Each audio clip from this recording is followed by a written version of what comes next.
दोस्तों, सबसे पहले तो आप सभी को धनतेरस, दीपावली और भाई दूज की ढेर सारी शुभकामनाएं। दोस्तों, धनतेरस का त्योहार दीपावली से एक दिन पहले मनाया जाता है और इसे हिंदू धर्म में विशेष रूप से शुभ माना जाता है। पंचांग के अनुसार यह पर्व कार्तिक माह के कृष्ण पक्ष की त्रयोदशी तिथि पर आता है।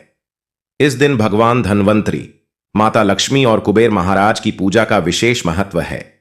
लोग मानते हैं कि इस दिन जो भी संपत्ति या वस्तु खरीदी जाती है उसमें 13 गुना वृद्धि होती है। यही कारण है कि लोग इस दिन बर्तनों के साथ साथ सोने और चांदी की वस्तुएं खरीदना शुभ मानते हैं। इस साल धनतेरस का त्योहार 29 अक्टूबर 2024 को मनाया जाएगा।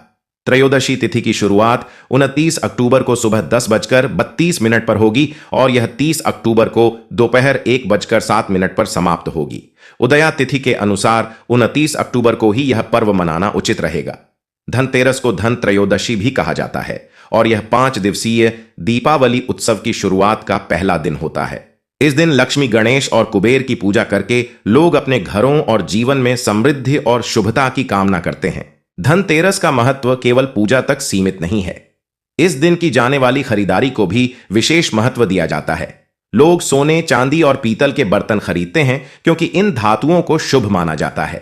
खासकर पीतल का संबंध भगवान धनवंतरी से है, इसलिए इस धातु से बने बर्तन खरीदना आरोग्यता और समृद्धि लाने वाला माना जाता है। इसके विपरीत इस दिन लोहे और एल्यूमिनियम जैसी धातुओं से बनी वस्तुएं नहीं खरीदनी चाहिए क्योंकि इन्हें अशुभ माना जाता है। धनतेरस पर कई लोग सोने चांदी के आभूषण या सिक्के खरीदते हैं। चांदी के सिक्कों पर माता लक्ष्मी और कुबेर की आकृति होती है, जिन्हें घर लाना बेहद शुभ माना जाता है। यदि कोई सोना नहीं खरीद सकता तो वह पीतल के बर्तन खरीद कर भी लक्ष्मी और बृहस्पति की कृपा प्राप्त कर सकता है। ग्रामीण क्षेत्रों में लोग इस दिन नए धनिये के बीज खरीदते हैं, जबकि शहरी क्षेत्रों में पूजा के लिए साबुत धनिया खरीदा जाता है। धनतेरस के दिन धनिये को लक्ष्मी जी को अर्पित करना और धन स्थान पर छिड़कना शुभ माना जाता है। इसे समृद्धि का प्रतीक माना जाता है। लेकिन ध्यान रखें कि इस धनिये को भोजन में इस्तेमाल नहीं करना चाहिए। पूजा के बाद इसे गाय को खिलाना सबसे उचित माना जाता है। धनतेरस पर कुबेर यंत्र और महालक्ष्मी यंत्र को खरीदना भी बहुत लाभकारी माना जाता है। इन यंत्रों की विधि पूर्वक पूजा कर इन्हें तिजोरी या धन रखने के स्थान पर रखने से घर में धन का स्थायी वास होता है। इसके अलावा इस दिन दीपक जलाने का भी विशेष महत्व है। घर के बाहर यम दीपक जलाकर यमराज को प्रसन्न करने की परंपरा है, जिससे परिवार पर किसी भी प्रकार की अकाल मृत्यु का साया न आए। लोग उस दिन अपनी क्षमता के अनुसार 11, 21, 51 या 101 दीपक जलाते हैं, जो दीर्घायु और सुख समृद्धि का प्रतीक होते हैं। धनतेरस पर लोग नए बर्तन भी खरीदते हैं और पुराने बर्तनों को बदलकर तांबे, पीतल और चांदी के बर्तन लाते हैं। लक्ष्मी चरण घर में लाना और प्रवेश द्वार पर उनका स्वागत करना भी शुभ माना जाता है। इससे यह संकेत मिलता है कि माता लक्ष्मी का आशीर्वाद घर में स्थायी रूप से बना रहेगा। इस दिन किए गए छोटे छोटे अनुष्ठान और परंपराएं न केवल परिवार की भलाई और आर्थिक उन्नति के प्रतीक है, बल्कि यह भी दर्शाती हैं कि कैसे धनतेरस हमारे जीवन में खुशियों और नए आरंभ का प्रतीक है। धनतेरस केवल संपत्ति का संग्रह करने का अवसर नहीं है, बल्कि यह इस बात का संदेश भी देता है कि सही वस्तुएं और सकारात्मक ऊर्जा हमारे जीवन को सही दिशा में ले जाती हैं। धनतेरस के इस पवित्र पर्व पर लोग अपने घरों को सजाते हैं, दीपक जलाते हैं और भगवान गणेश व माता लक्ष्मी का स्वागत करते हैं। यह पर्व केवल भौतिक समृद्धि का नहीं, बल्कि आंतरिक संतोष और सुख शांति का भी संदेश देता है। लक्ष्मी चरण इस दिन घर में लाना मां लक्ष्मी का आह्वान माना जाता है और इस दिन घर में मां लक्ष्मी के चरणों को लाना उन्हें अपने घर में निमंत्रण देने के तुल्य है। धनतेरस पर लक्ष्मी जी के 2 चरण घर में लाने चाहिए। एक चरण मुख्य द्वार पर अंदर की तरफ आते हुए लगाने चाहिए और दूसरे चरण पूजा के स्थान में अंदर आते हुए लगाने चाहिए। इस दिन दीपावली पूजन हेतु लक्ष्मी और गणेश जी की मूर्ति, चित्र खरीदते हैं और इसी दिन धनवंतरी की पूजा हेतु उनकी मूर्तियां तथा चित्र भी खरीदते हैं। धनतेरस के शुभ अवसर पर आपको अपने घर में धन की देवी मां लक्ष्मी और शुभ लाभ के देवता गणेश जी की मूर्ति अवश्य लानी चाहिए। याद रखें कि यह प्रतिमा मिट्टी की बनी होनी चाहिए ताकि इन्हें अगले साल विसर्जित करके उसके स्थान पर नई प्रतिमा ला सकें। इस दिन गणेश लक्ष्मी की प्रतिमा लाने से आपके घर में सुख समृद्धि का वास होता है। इस दिन पूजा की सामग्री के साथ ही खील, बताशे आदि भी खरीदे जाते हैं। यह घर में खुशियां लाती हैं। दीपावली के अवसर पर नए चावल की फसल तैयार हो जाती है और इसी धान से खीर तैयार की जाती है। इसलिए धनतेरस के दिन खील बताशे अपने घर में जरूर लाने चाहिए। ध्यान रखें कि हमेशा नई खील बताशे ही लाने चाहिए। पुराने रखे खील बताशे नहीं चढ़ाना चाहिए। नए खील बताशे धनतेरस पर घर में लाने से पूरे साल आपके घर में धन और धान्य की कमी नहीं होती है। दोस्तों, नमक सबसे आसानी से मिलने वाली चीजों में से एक है। नमक से भी आपके घर में सुख समृद्धि का आगमन होगा। और यदि आप आभूषण खरीदने की योजना बना रहे हैं तो धनतेरस इसके लिए सबसे शुभ दिन है। मान्यता है कि इस दिन खरीदी जाने वाली चीजों में कई गुना वृद्धि होती है। इसलिए इस दिन को कीमती वस्तुओं की खरीदारी के लिए काफी शुभ माना जाता है। आप भी अपनी क्षमता के अनुसार इस दिन सोने चांदी के आभूषण खरीद सकते हैं। इस दिन झाड़ू खरीदना बहुत ही शुभ माना जाता है। इसे घर लाने से नकारात्मक ऊर्जा बाहर निकल जाती है। धनतेरस पर झाड़ू घर में लाना बहुत ही शुभ माना जाता है। झाड़ू को मां लक्ष्मी का प्रतीक माना गया है। इसलिए इस दिन झाड़ू घर में जरूर लानी चाहिए। जिस प्रकार झाड़ू हमारे घर को साफ करती है, उसी प्रकार यह हमारे जीवन से सभी नकारात्मक शक्तियों तथा गरीबी को दूर कर देती है। इससे जुड़ी एक कथा प्रचलित है। बहुत समय पहले एक छोटे से गांव में गोपाल नाम का व्यक्ति रहता था। वह बहुत ही साधारण इंसान था, लेकिन उसकी मेहनत और लगन अद्वितीय थी। वह हर साल दीपावली के पर्व पर माता लक्ष्मी की पूजा बड़े श्रद्धा भाव से करता था। लेकिन इस बार की दीपावली उसके लिए खास थी, क्योंकि उसने कुछ पुरानी धार्मिक कथाएं सुनी थीं, जिनके अनुसार कुछ खास नियमों का पालन करने से माता लक्ष्मी का स्थायी वास घर में हो जाता है। दीपावली की रात से पहले ही गोपाल ने अपनी पत्नी के साथ पूरे घर की सफाई करवाई। उसने हर कोने को अच्छे से धोया और साफ किया ताकि मां लक्ष्मी उनके घर पधार सके। उसने सुना था कि मां लक्ष्मी केवल उन्हीं घरों में आती है जहां स्वच्छता होती है और बुरी चीजों का वास नहीं होता। गोपाल की पत्नी ने उसे याद दिलाया कि वह दीपावली की रात को कुछ खास नियमों का पालन अवश्य करे, जैसे कि झाड़ू की पूजा। गोपाल को यह नई बात लगी। उसने पहले कभी झाड़ू की पूजा नहीं की थी, लेकिन धर्म ग्रंथों में यह बताया गया था कि झाड़ू दरिद्रता को दूर करता है और समृद्धि को आकर्षित करता है। इसलिए गोपाल ने झाड़ू को साफ करके एक सुरक्षित स्थान पर छुपा दिया ताकि कोई उसे देख ना सके। उसने सोचा, अगर मैं सही तरीके से पूजा करूं तो मां लक्ष्मी हमारे घर से कभी नहीं जाएंगी। शाम होते ही गोपाल और उसकी पत्नी ने दीपक जलाए और पूरे घर को रोशनी से भर दिया और लक्ष्मी पूजन की तैयारी शुरू की। उसने ध्यान रखा कि वह 3 चीजें माता लक्ष्मी को अर्पित न करें जिन्हें वह नाराज होकर अस्वीकार कर देती है। यह बात गोपाल ने अपने दादा से सुनी थी कि अगर दीपावली के दिन कोई इन 3 चीजों को अर्पित करता है तो मां लक्ष्मी क्रोधित हो जाती हैं और घर से धन संपदा चली जाती है। वह 3 चीजें थीं: तुलसी के पत्ते, खटाई और कांटेदार फूल।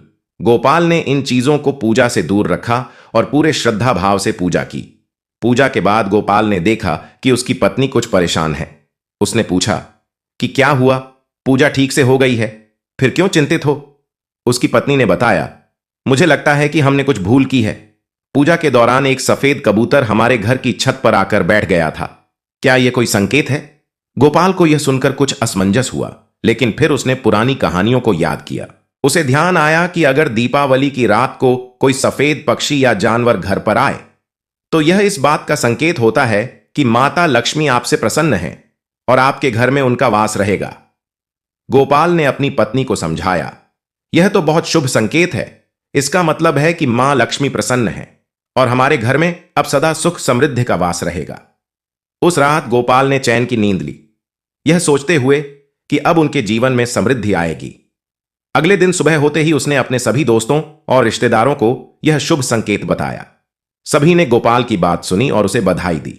गांव के लोग उसकी इस कहानी से प्रेरित हो गए और दीपावली की रात को वही नियम पालन करने लगे।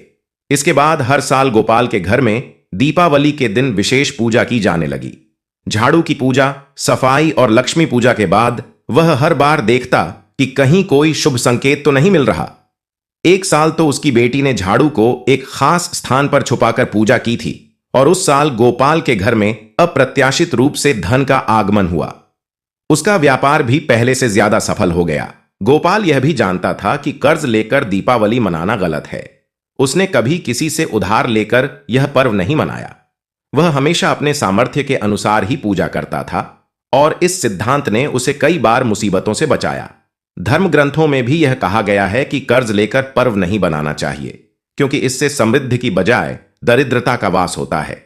समय बीतता गया और गोपाल का परिवार धन संपदा में बढ़ता गया। हर साल दीपावली पर वे सच्चे दिल से मां लक्ष्मी की पूजा करते और हर साल उन्हें मां का आशीर्वाद मिलता।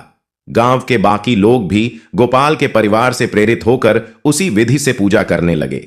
धीरे धीरे गोपाल का नाम पूरे गांव में फैल गया और लोग उसे एक सफल और समृद्ध व्यक्ति के रूप में जानने लगे। गोपाल ने यह समझा कि सिर्फ पूजा और नियम पालन से ही समृद्धि नहीं आती, बल्कि सच्चे दिल से की गई मेहनत और भक्ति भी उतनी ही जरूरी होती है। आज गोपाल का परिवार खुशहाल है और हर साल वे दीपावली पर माता लक्ष्मी की पूजा करते हैं, यह मानते हुए कि मां लक्ष्मी उनकी भक्ति और सच्चाई को देखकर ही उनके घर में स्थायी रूप से वास करती है। जो व्यक्ति कर्ज लेकर दीपावली का पर्व मनाता है, उसके घर में हमेशा कर्ज का वास हो जाता है। वह व्यक्ति माता लक्ष्मी की कृपा से वंचित हो जाता है। भले ही आपके पास कम धन हो, परंतु सच्चे दिल से मां की भक्ति करें। माता रानी आपके सभी बिगड़े कार्य को अवश्य पूरा करेंगी। इसीलिए कर्ज लेकर भगवान की पूजा नहीं की जाती है, जो कि इस बात को शनि महाराज ने भी कई बार दोहराया है। इसीलिए पूजा पाठ में कर्ज ना लें। अगर आपके पास पैसे नहीं है तो आप धार्मिक कार्य को टाल सकते हैं, क्योंकि इस दिन कर्ज लेने वाला और कर्ज देने वाला दोनों माता लक्ष्मी के क्रोध का भागी बनते हैं। दोस्तों, इस दिन राहु केतु अपनी चरम सीमा पर होते हैं। जो लोग कर्ज लेते हैं या कर्ज देते हैं, तो राहु केतु उनके जीवन में आकर उल्टा उन्हें कंगाल, बर्बाद, नष्ट तथा घर में दरिद्रता का वास बना देते हैं और ऐसे घर से माता लक्ष्मी रुष्ट हो जाती है। आप माता लक्ष्मी को दीपावली पर एक मिश्री का टुकड़ा भी अर्पित करके पूजा पाठ कर सकते हैं। यदि आपके पास धन नहीं है, तब भी माता लक्ष्मी उतना ही प्रसन्न होती है और आपके जीवन में धन और धनवान पूर्ण रूप से आपको यश कीर्ति प्रदान करती है। छल कपट द्वारा धन प्राप्त करने पर तथा उन पैसों से पूजा करने पर माता प्रसन्न नहीं होती, उल्टा माता रानी अत्यंत रूप से क्रोधित हो जाती हैं। इसीलिए हम तो कहते हैं कि ऐसा ना करें तो ज्यादा ही अच्छा होगा। हमने जो गलती की, कम से कम आप वह गलती ना करें। यह गलती धार्मिक शास्त्र यूट्यूब चैनल कर चुका है। इसीलिए हम चाहते हैं माता लक्ष्मी की कृपा आपको उचित मार्गदर्शन करने के बाद सही से प्राप्त हो। दोस्तों, जब आप लक्ष्मी गणेश की मूर्ति लेकर आए तो हमेशा याद रखें, उनके साथ सरस्वती माता की भी पूजा अवश्य करनी चाहिए। मूर्ति बाजार से खरीदते समय ध्यान से देख लें, टूटी हुई तथा क्षतिग्रस्त मूर्ति नहीं होनी चाहिए, क्योंकि खंडित मूर्ति की पूजा नहीं की जाती। इससे माता लक्ष्मी नाराज हो सकती है। साल भर का त्योहार बार बार नहीं आता, इसीलिए मूर्ति सही ढंग से देख लें। दीपावली पर पूजा की चौकी लाल कपड़े से बिछानी चाहिए। सफेद कपड़ा तथा काला कपड़ा या नीला कपड़ा नहीं बिछाना चाहिए। लाल रंग सर्वश्रेष्ठ और माता लक्ष्मी को बहुत प्रिय है। भगवान कृष्ण कहते हैं, जो व्यक्ति लक्ष्मी पूजन में लाल कपड़े का आसन बिछाकर लक्ष्मी पूजन करेगा, उसके घर में धन, वैभव, यश, कीर्ति, उत्तम फलाहार रूप में उसका घर अन्न धन से भरा रहता है। घर में सुख समृद्धि की कोई भी कमी नहीं रहती। इससे लक्ष्मी अत्यंत प्रसन्न होकर इस आसन पर विराजमान होती हैं और प्रसन्न होती हैं। धार्मिक शास्त्र यूट्यूब चैनल आपको बारी बारी से जानकारी बताएगा। वीडियो में अंत तक बने रहना और एक लाइक जरूर कर देना। दोस्तों, माता लक्ष्मी की पूजा में हरा वाला नारियल नहीं चढ़ाना चाहिए। इस समय आपको जटा वाला नारियल चढ़ाना चाहिए, क्योंकि नारियल माता लक्ष्मी का प्रतीक है। दीपावली पर नारियल घर में अवश्य लाना चाहिए। इससे साक्षात माता लक्ष्मी का आगमन होता है। माता रानी को फलों में नाशपाती नहीं चढ़ाना चाहिए, इससे पाप लगता है। नाशपाती यानी नाश करने वाला, इसीलिए शुभ समय पर नाशपाती नहीं चढ़ाना चाहिए। माता रानी के पूजन में अक्षत यानी चावल का बहुत महत्व माना गया है। दीपावली पर चावल माता रानी को अवश्य अर्पित करने चाहिए। टूटे हुए चावल नहीं होने चाहिए, माता रानी नाराज हो जाती हैं। दीपावली पर घर के चावल कभी किसी को मत देना, इससे माता लक्ष्मी आपका घर छोड़ सकती है, क्योंकि चावल माता लक्ष्मी का प्रतीक है। इस समय माता लक्ष्मी घर पर आती हैं, जाती नहीं है। धार्मिक शास्त्र यूट्यूब चैनल पर आए हैं तो आपको शास्त्रों में वर्णित सच्चा ज्ञान प्राप्त होगा। लिखित आधार पर यहां झूठा ज्ञान नहीं दिया जाता है। दोस्तों, हमेशा याद रखें, दीपावली के पूजन में माता लक्ष्मी को तुलसी नहीं चढ़ाना चाहिए। क्योंकि इस समय लक्ष्मी, गणेश तथा माता सरस्वती की पूजा की जाती है। इसीलिए दीपावली के पूजन में तुलसी अर्पित नहीं करनी चाहिए। दीपावली पर लहसुन प्याज का खाना नहीं बनाना चाहिए। इस समय हलवा, खीर, पूरी आदि बनानी चाहिए, क्योंकि यह खाना माता को भोग लगता है। इसीलिए इस दिन मांस, मदिरा, लहसुन प्याज का खाना घर में नहीं लाना चाहिए। ऐसे शुभ मुहूर्त पर अशुभ कार्य न करें। दोस्तों देखिए, शुक्रवार का दिन माता लक्ष्मी को समर्पित होता है तथा माता संतोषी को भी समर्पित होता है। दीपावली शुक्रवार के दिन पर आए तो अत्यंत दुर्लभ, शुभ और अत्यंत मंगलकारी माना जाता है। लेकिन यदि शुक्रवार को आप खट्टा खा लेते हैं, पानी पूरी खा लेते हैं, इमली की चटनी, नींबू खा लेते हैं, तो इससे माता संतोषी क्रोधित हो जाती है। जब भी दीपावली शुक्रवार पर आए तो इस समय मां संतोषी जागृत हो जाती हैं। इसीलिए इस दिन इमली, पानी पूरी, नींबू आदि नहीं खाना चाहिए। कम से कम थोड़ा माता संतोषी का मान सम्मान अवश्य बढ़ाएं। इससे धन की देवी माता लक्ष्मी और अत्यंत रूप से प्रसन्न हो जाती है और आपको धन और धनवान रूप से आपके घर में वास बना लेती है। दोस्तों शास्त्रों के अनुसार माना जाता है कि दीपावली के दिन एक स्त्री को लाल, गुलाबी, पीला रंग अथवा भगवा रंग के कपड़े पहनने चाहिए। लक्ष्मी पूजन में सुहागिन महिला को सफेद रंग नहीं पहनना चाहिए। यह रंग विधवा रूप माना गया है तथा काला रंग भी पहनकर पूजा नहीं करनी चाहिए। इसे शुभ नहीं माना जाता। काला रंग शनि का प्रतीक होता है। माता लक्ष्मी को लाल कपड़े अति प्रिय है। लाल रंग माता रानी को बहुत ही अच्छा लगता है। इसीलिए माता रानी का प्रिय वाहन कमल पुष्प है। दीपावली का त्योहार जब आता है तो यह न सिर्फ रोशनी का बल्कि सौभाग्य और समृद्धि का भी प्रतीक होता है। इस दिन विशेष रूप से सुहागन महिलाओं का अपने संपूर्ण श्रृंगार में सजना, संवरना महत्वपूर्ण माना जाता है। विशेष रूप से मांग में भरपूर सिंदूर भरना और पैरों में पायल पहनना अत्यंत शुभ होता है। ऐसा माना जाता है कि इससे माता लक्ष्मी अत्यंत प्रसन्न होती है। जब एक सुहागिन महिला अपने पूर्ण 16 श्रृंगार के साथ माता लक्ष्मी की पूजा करती है तो वह दिखाती है कि वह माता के प्रति गहरी भक्ति रखती है। माता लक्ष्मी के बारे में कहा जाता है कि जो स्त्री उनके लिए इतनी श्रद्धा और प्रेम के साथ सज संवर कर आती है, उसके प्रति माता का आशीर्वाद अनंत होता है। ऐसी स्त्री को अखंड सौभाग्य का वरदान प्राप्त होता है और माता लक्ष्मी का आशीर्वाद उसे धन धान्य से भरपूर कर देता है। वे उसे न केवल आर्थिक समृद्धि प्रदान करती हैं, बल्कि घर में सुख, शांति और समृद्धि का भी वास होता है। लक्ष्मी पूजन के समय कुछ विशेष बातों का ध्यान रखना भी जरूरी होता है। पूजा करते समय कोई भी अंगड़ाई लेना या जम्हाई लेना अशुभ माना जाता है। अगर आप शारीरिक रूप से स्वस्थ नहीं हैं या किसी कारणवश पूजा नहीं कर सकते तो आप किसी अन्य व्यक्ति से लक्ष्मी पूजन करवा सकते हैं। मासिक धर्म के दौरान लक्ष्मी पूजन में भाग लेना भी अनुचित माना गया है। इस समय पूजा में बैठ सकते हैं, लेकिन माता की मूर्ति को छूना नहीं चाहिए। पूजा के दौरान आप दीप जला सकते हैं, पर माता लक्ष्मी की मूर्ति का स्पर्श नहीं करना चाहिए। दीपावली पर पूजा के समय नीले कपड़े पहनने से बचना चाहिए, क्योंकि नीले रंग को अलक्ष्मी से जोड़ा जाता है, जो कि लक्ष्मी की बहन मानी जाती है। नीले कपड़े पहनने से अलक्ष्मी का घर में वास हो सकता है, जो कि अशुभ माना जाता है। इसके विपरीत लाल रंग के कपड़े बहुत शुभ माने जाते हैं। लाल रंग माता लक्ष्मी का प्रिय रंग है और वे इस रंग की ओर आकर्षित होती हैं। पूजा में लाल वस्त्र धारण करने से माता लक्ष्मी अत्यंत प्रसन्न होती हैं। लक्ष्मी पूजन में चांदी और सोने का सिक्का रखना भी शुभ माना गया है। अगर आपके पास चांदी या सोने का सिक्का नहीं तो आप 1 रुपए का सिक्का भी पूजा में रख सकते हैं।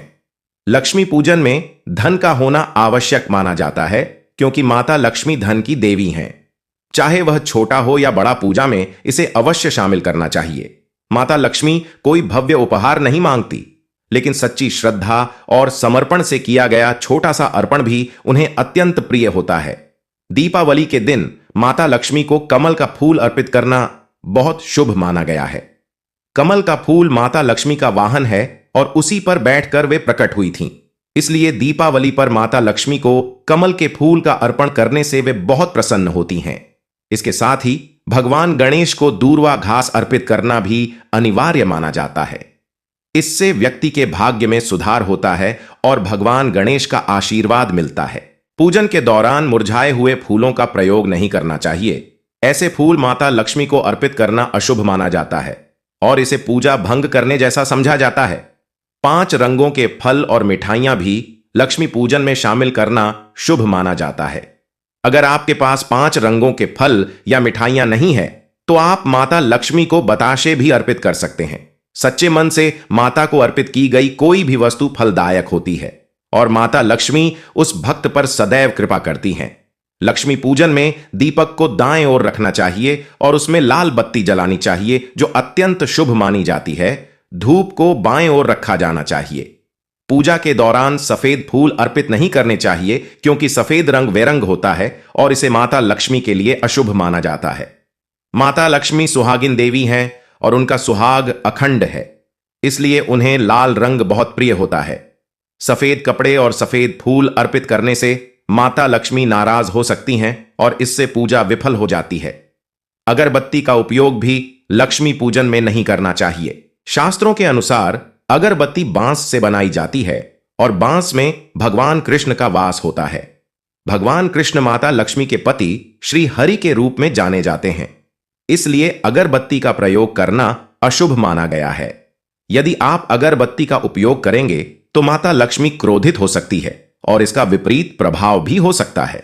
दीपावली का पर्व हर साल कार्तिक अमावस्या के दिन मनाया जाता है, लेकिन इस बार अमावस्या तिथि 2 दिन पड़ने के कारण कुछ भ्रम की स्थिति बनी हुई है। हालांकि पंचांग के अनुसार 31 अक्टूबर को अमावस्या तिथि प्रदोष काल और निशिता काल के दौरान लक्ष्मी पूजन करना शुभ होगा। इस साल लक्ष्मी पूजन का शुभ मुहूर्त 31 अक्टूबर शाम 6:27 से रात 8:32 तक रहेगा। इस समय के दौरान लक्ष्मी पूजन करने से माता लक्ष्मी का आशीर्वाद मिलेगा और घर में सुख, शांति और समृद्धि का वास होगा। तो इस दीपावली पर सच्ची श्रद्धा और भक्ति के साथ लक्ष्मी पूजन करें और माता लक्ष्मी से अपने जीवन में अखंड समृद्धि और सौभाग्य का वरदान प्राप्त करें। तो दोस्तों, इसी के साथ आज की वीडियो में बस इतना ही। जानकारी अच्छी लगी हो तो वीडियो को एक लाइक और शेयर जरूर करें। साथ ही चैनल को सब्सक्राइब करें और सच्ची श्रद्धा के साथ कमेंट में जरूर लिखें जय माता लक्ष्मी। वीडियो को अंत तक देखने के लिए आप सभी का धन्यवाद।